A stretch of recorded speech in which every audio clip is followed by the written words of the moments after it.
पापा कहते हैं बड़ा नाम करेगा, बेटा हमारा ऐसा काम करेगा, मगर ये तो कोई न जाने ये मेरी मंजिल है कहाँ। मित्रों, बच्चों के बिना विवाह की चर्चा अधूरी है। प्रकृति ने हमें ये उत्तरदायित्व दिया है कि हम इस मानव जाति को आगे बढ़ाएं।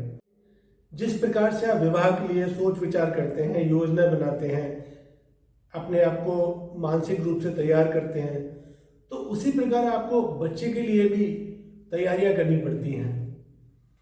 पहले हम दो होते हैं, हमें बस एक दूसरे का ध्यान रखना होता है।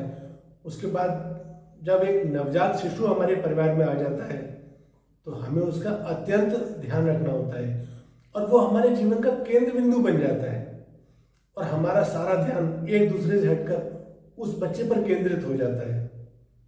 तो अब हमारे कंधों पर दोहरी जिम्मेदारी आ जाती है। एक तरफ तो हमें बच्चे का ध्यान रखना होता है और दूसरी तरफ इस परिवर्तन के साथ खुद को भी एडजस्ट करना होता है। परंतु जैसे जैसे बच्चा बड़ा होता है हमारी जिम्मेदारियां भी बड़ी होती जाती हैं। कोई भी बच्चा जब जन्म लेता है तो उसके ऊपर कोई नाम नहीं होता, कोई लेबल नहीं होता। बड़े होने के बाद ही उस पर एक लेबल लग जाता है कि ये टीचर है, ये साइंटिस्ट है। तो बच्चा बड़े होकर जो भी बनता है तो प्राइमरीली तो उसकी रेस्पॉन्सिबिलिटी माता पिता की होती है। लेकिन अक्सर हम समाज को दोष देते हैं कि बाहर निकलकर बच्चा बिगड़ गया। बट देखा जाए तो सबसे पहले यह रेस्पॉन्सिबिलिटी माता पिता की होती है कि बच्चे का सही ढंग से लालन पालन करें, उसे सही संस्कार दें, उसमें सही मूल्यों का विकास करें। तो यहाँ एक शब्द आता है पॉजिटिव पेरेंटिंग। पॉजिटिव पेरेंटिंग कैसे करें? देखिए, सामान्यतः हम देखते हैं बच्चों को पीटना माता पिता अपना जन्मसिद्ध अधिकार समझते हैं। लेकिन मनोवैज्ञानिक रूप से बच्चे का मन बहुत कोमल होता है। उसके मन पर जो चोट लग जाती है ना, वो उसके विकास में बाधक हो सकती है।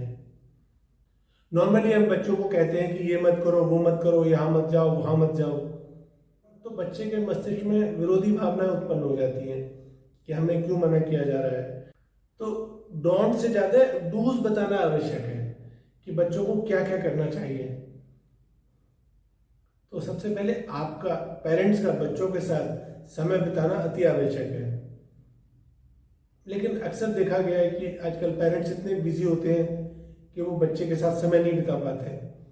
हम थके हारे ऑफिस से घर आते हैं और बच्चा दिन भर अपनी कहानियाँ इकट्ठी करके बैठा होता है कि माँ बाप आएंगे तो वो नहीं सुनाएगा। लेकिन हम उसको सुनने की अवस्था में नहीं होते और हम उसे डांट डपट देते हैं। तो इससे उसका व्यक्तित्व दब जाता है। बच्चा जो भी काम करे, जो भी प्रयास करे, हमें उसकी सराहना करनी चाहिए, उसे आगे बढ़ाना चाहिए कि आप इस तरह से और अच्छा कर सकते हो। सामान्यतः पेरेंट्स बच्चे को हल्के में लेते हैं कि अरे बच्चा है, क्या करेगा। लेकिन आप जो भी करते हैं बच्चे के सामने, बच्चा उसी से सीखता है। बच्चा डायरेक्टली इनडायरेक्टली अपने माता पिता से, अपने आसपास के वातावरण से लगातार सीखता रहता है और वो उसकी पर्सनैलिटी में इनबिल्ट हो जाता है।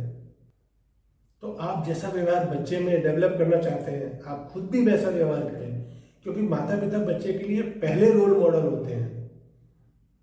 मनोवैज्ञानिक रूप से देखा जाए तो जब हम बच्चों को मारते हैं तो हम अपनी हताशा और निराशा को बाहर निकाल रहे होते हैं कि एक ऐसी परिस्थिति है जिसे हम सही ढंग से सुलझा नहीं सकते, तो हम बल प्रयोग करके उसे खत्म कर देना चाहते हैं। बच्चा माता पिता का ज्वाइंट वेंचर होता है, हम दोनों के मिलन का परिणाम होता है। तो वो हमारा प्रोडक्ट है, हमारे शरीर का, हमारे व्यक्तित्व का अंश है। तो अगर वो कुछ गलत कर रहा है तो उसके उत्तरदायी भी हम ही है ना।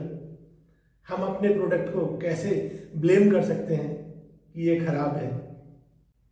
हमें उसे सजाना है, संवारना है, एक स्वस्थ बचपन देना है। तो मित्रों, इसी के साथ मेरी book Cross the Bridge Single to Married की कहानी समाप्त होती है।